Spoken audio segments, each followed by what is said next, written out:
mountains to be with you. He will do whatever it takes. Oh, doll, I don't think you're gonna like what I have to say very much. But you know, us mamas, we like to shoot straight. Because that image that you're conjuring up in your head, this one of him pursuing you and moving mountains, yeah, we do want someone who's gonna make an effort, that's for sure. However, when we start talking about moving mountains and doing whatever it takes to pursue you, I kind of start getting this image in my head of like Robin Hood or Prince Charming. I mean, like crashing through the forest and fighting the bad guys. And I just want to make sure we're leaving space for a real guy to show up. And another thing, if you want them to pursue you, you actually have to hold still long enough that they can catch up with you. Because eventually they'll stop trying. And let me let you in on another little secret. That hot guy, that 6'3" hot guy that you're waiting to pursue you, that's most likely not gonna happen. If you wanna pursue him, you're gonna have to hop on your own damn horse and go after him. Because he's used to being pursued too. I'm gonna encourage you to rethink the characteristics you want in someone. Yeah, we wanna be attracted to him, but we want the whole picture. Family, I could not have said it better than Mama Bear. She already told you, stop over pursuing people. To be honest with you, she said the truth. This lady, standards was way too high.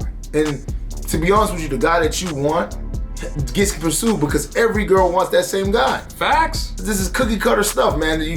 I'm pretty sure somebody's over 6 foot. I'm pretty sure this guy is very muscular. I'm pretty sure this guy makes a lot of money. That's what she said. She said that on the video. Oh, that 6 foot some odd guy that you're pursuing is used to being pursued too. Yes.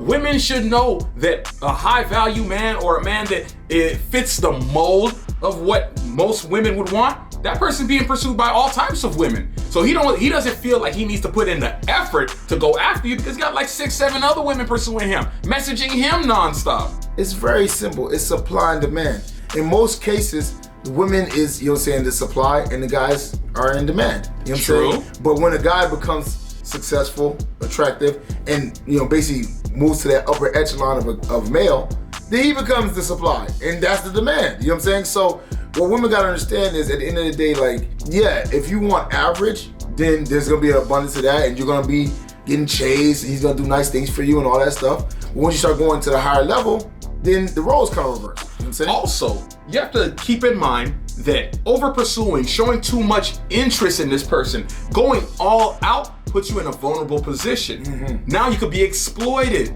Now people can manipulate you. Now they could take things out of you and then leave you high and dry. Maybe this girl never plans to date you in the first place. She just wanted a free meal.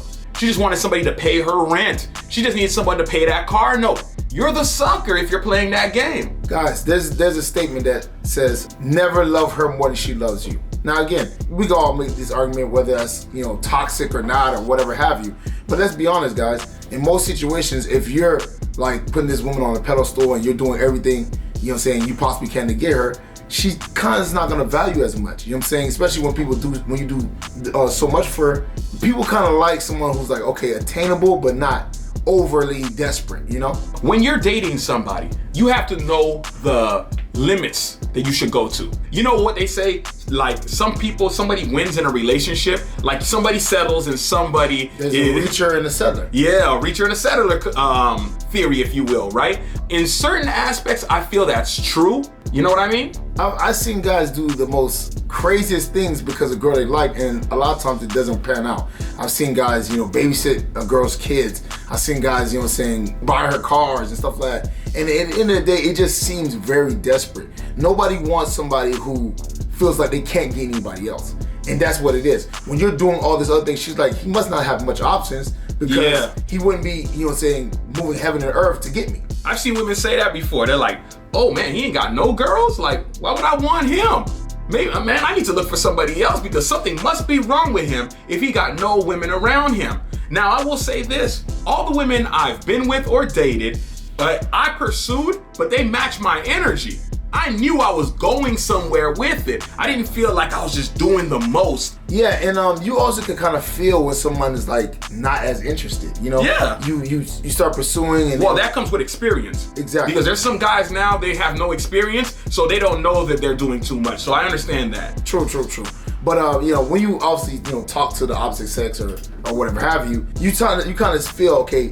I reply, let's say say at 3, and she ain't replying until the next 2-3 days. She probably like, it's not like she didn't have her phone.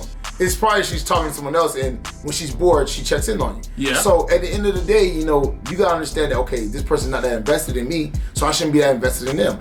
Don't wait on someone to, show interest in you, because you'll be waiting a long time. I've been in a situation where I was waiting for a message to come back, and I'm like, man, this is taking real long. And I thought back to the other situations I've been in where a woman was heavily after me, right? And she knew exactly what time I got off. She knew what time I started my job. She knew exactly where I was somehow. I don't know if she was tracking me on a social media or anything like that, but she knew exactly what was going on, and she was constantly in contact with me. For me, there was a girl that was heavily pursuing.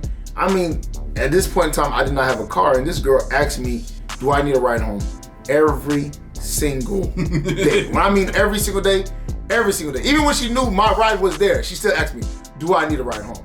And it just showed that she was very interested, you know what I'm saying? And it was up to me to decide if I was gonna pursue, you know? I've never been in a situation where I feel like I wasn't in control as a man. When I see other men in situations where they have absolutely no control, where they're being abused by the person they're pursuing, it actually boils inside me and makes me angry that they don't see what's happening to them, that they don't see that they're being manipulated. Girls are talking about move mountains for you. What are they moving for you? Like some of them other guys say, what do they bring to the table? Because you're bringing all this. You've developed your personality. You've improved your finances. You've put yourself in great shape. And now you have to do even more work, and they just gotta look pretty? I don't know, that sounds crazy to me. To me, it's more about like self-worth. You know, at the end of the day, you should feel like you the shit. You should feel like you deserve, you know what I'm saying, love and to be treated right.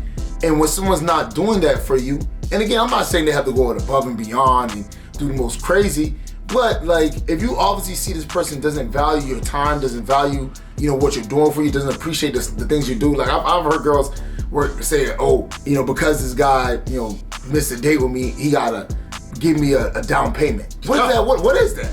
You know what I'm saying? When has emergencies and missed dates cost for down payments?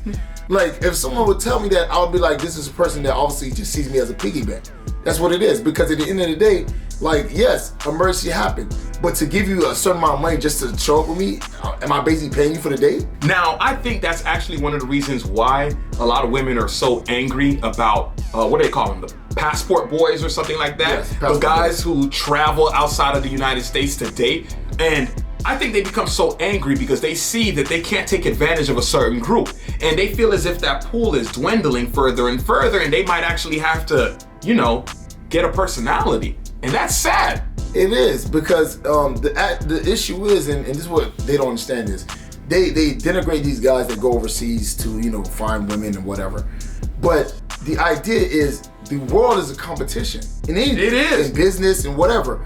And if there is no borders. There is no borders. If this person has the finances to go overseas and find a woman that's gonna treat him the way he wants to be treated, why is it, he gets denigrated instead of, maybe if all of them are going overseas, there's something that they're doing that we're not. Let's up our game. And I feel that for anybody, guys included. Guys, if, you're not doing something right, we gotta up our game. If you're not in shape, get in the gym. Get in shape. If your money's not right, figure out a way to make some money. You gotta do things that improve your life, you know what I'm saying? And make yourself desirable to the opposite sex. Because at the end of the day, procreation is what we're here for. Well, now you tell me how you feel about this entire situation. Do you feel like men should be moving mountains? Let me know in the comment section, and I'll see you on the next one. Peace.